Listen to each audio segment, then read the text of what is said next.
Eh bien bonjour à tous, j'espère que vous allez bien. Aujourd'hui on se retrouve pour une vidéo présentation du serveur Adventure Sky. Donc aujourd'hui une vidéo qui change de d'habitude. Je vais vous présenter du coup un serveur Skyblock 100% farm to win qui se nomme du coup Adventure Sky. Pour ceux qui connaissent, c'est un petit peu dans le même style que Hypixel, mais juste avant je voulais vous parler de pas mal de choses. Dans un premier temps, vous avez dû l'entendre à ma voix, j'ai changé de micro, je vous en avais parlé dans le dernier épisode, et donc je suis super content de faire des vidéos maintenant avec ce micro. Et dans un second temps, comme vous le savez, normalement tous les mercredis c'était censé être du Lipton Sky, sauf que le serveur a brutalement fermé temporairement, c'est-à-dire qu'on connaît vraiment pas la date à laquelle il va rouvrir. Je vous mets le message à l'écran qui en fait dit exactement ce qui se passe sur le serveur et pourquoi ils ont arrêté. On va du coup oublier Lipton Sky pour un moment et donc je remplace les vidéos Lipton Sky par une vidéo présentation de ce serveur. Si la vidéo vous plaît un maximum et que je vois dans les commentaires vous êtes chaud pour qu'on fasse une série la semaine prochaine, on commence du coup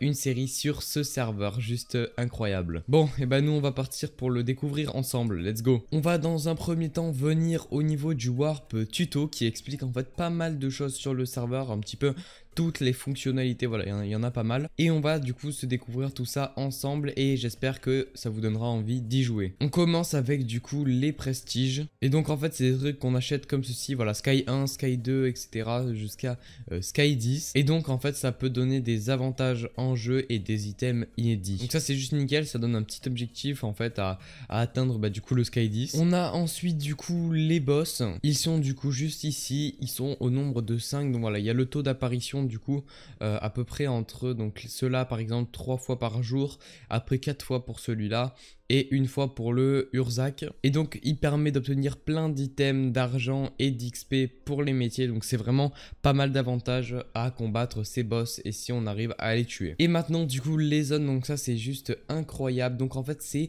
plein de petites zones qu'on va aller découvrir juste après vite fait parce que je veux pas que ça soit non plus trop long. D'ailleurs tout est référencé dans le menu qui se trouve en bas à droite avec le menu Skyblock. Et donc les zones c'est constitué de tout ça. Donc là par exemple on a le Warp Box qui est constitué avec des box votes, divine, cosmétique, mythique et prestige. Le Warp Enchantement du coup ça nous TP directement un sorcier qui nous échange contre de l'argent, pas mal de choses. On a bien sûr une petite table d'enchantement, c'est quand même le but. On a la zone d'échange directement, donc là-bas comme on peut le voir sur une petite montgolfière, on a du coup un largage, le largage d'Andy qui est disponible je sais pas tous les combien de temps.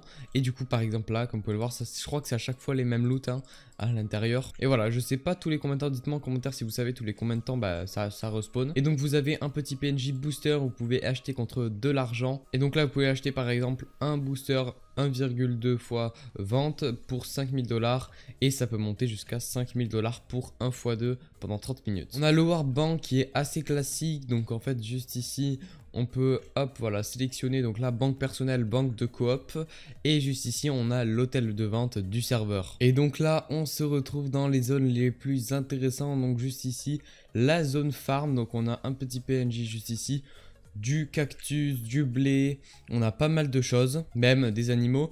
Et après ça nous emmène vers une autre zone, puis encore une autre zone où il y a de plus en plus de choses à farmer. Là du coup les carottes juste ici, et du coup une dernière zone désert juste là-bas. On a aussi du coup le Warp Forêt qui permet de farm un maximum et qui peut nous emmener sur différentes îles juste après pour farm différents types de bois. Donc ça c'est juste nickel. Le Warp Cavern qui permet de farm des minerais et aussi où il y a des mobs. Là, comme on peut le voir il y a des gold zombies et je suppose que la mine descend de plus en plus. Voilà, on voit un petit peu à travers, il y a marqué Redstone Zombie. Et pour terminer, en tout cas pour moi, le Warp Nether, du coup on peut aller farmer pas mal de choses dans ce Warp. Alors je vais essayer de pas trop m'y aventurer pour pas essayer de mourir. Il y a un Wither Squelette qui me fonce dessus, donc je vais partir. On en revient du coup à notre petit Warp tuto. On a du coup les minions qui est aussi un truc super intéressant sur le serveur. Ça permet en fait de crafter pas mal de choses et d'automatiser surtout un maximum de choses, par exemple le farm de minerais. Voilà, il y a plus de 20 minions qui sont disponibles au total. On a aussi les différents crafts, donc c'est les différents crafts de catégories, puisqu'en fait oui il y a des catégories. Donc par exemple là,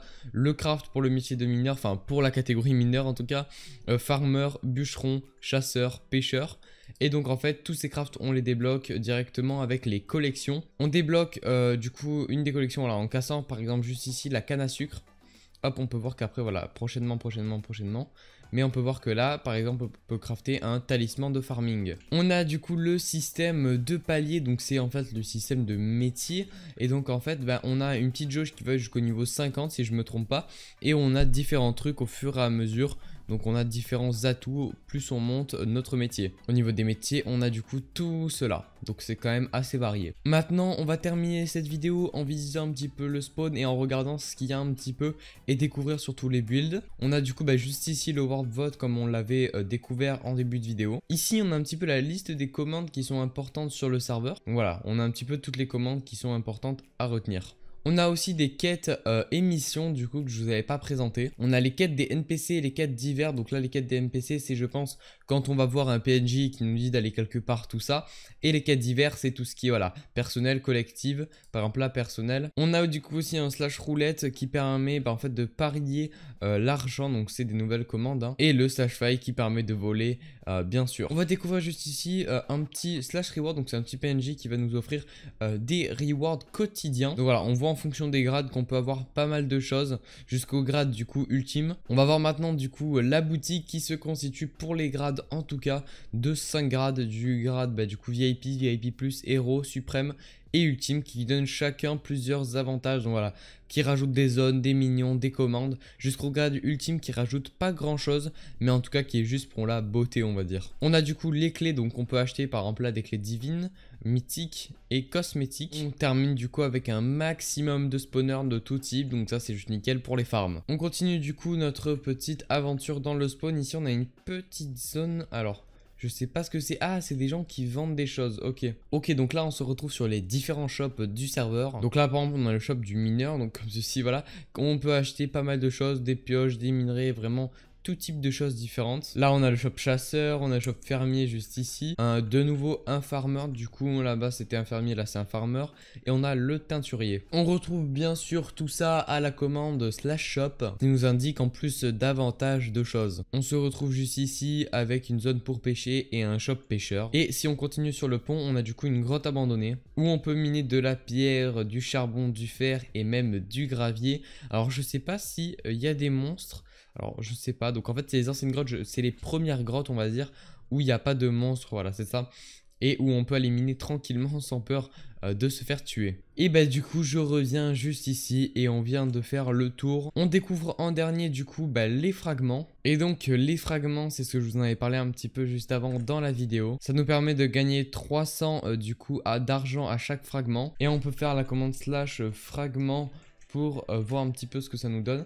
Et donc voilà, on voit qu'on en a 0 sur 65. C'est un petit peu un objectif d'avoir tous les fragments. Pour terminer, on va aller voir sa petite roulette. Donc lancer par exemple une partie à 1000 $. Ok, donc on peut lancer des parties, puis ensuite après parier dessus. Ok, nickel. Bon, c'est nickel, on a du coup fait le tour du spawn et globalement le tour du serveur, c'était juste incroyable. Avant de se quitter, je vous l'ai pas encore dit du coup sur toutes les vidéos, mais n'hésitez vraiment pas à rejoindre le serveur Discord qui est en description. Il y a plein de choses qui vont se passer dessus. Donc vraiment, je vous le dis jamais, mais vraiment n'hésitez pas, c'est l'un des plus gros soutiens encore une fois que vous pouvez me faire. J'ai aussi vu qu'il y avait que 8,2% des gens qui regardaient les vidéos qui étaient abonnés à la chaîne, donc vraiment n'hésitez pas à vous abonner, c'est vraiment un gros soutien. Je voulais aussi vous remercier pour les 100 abonnés, on est même maintenant presque aux 120 abonnés déjà après quelques vidéos, donc franchement je vous en remercie et on va continuer sur cette lignée pour aller sur les 200, sur les 300 et sur les 1000 j'espère. Bon et voilà, j'espère que le serveur vous aura plu en tout cas et que ma petite vidéo vous aura plu. Si c'est le cas, n'hésitez pas à vous abonner du coup à la chaîne YouTube, à commenter, à partager la vidéo, mais surtout à lâcher un gros pouce bleu, ça me ferait extrêmement plaisir. Et bah sur ce, on se retrouvera du coup samedi 16 h pour une vidéo sur Palladium. Allez, ciao tout le monde.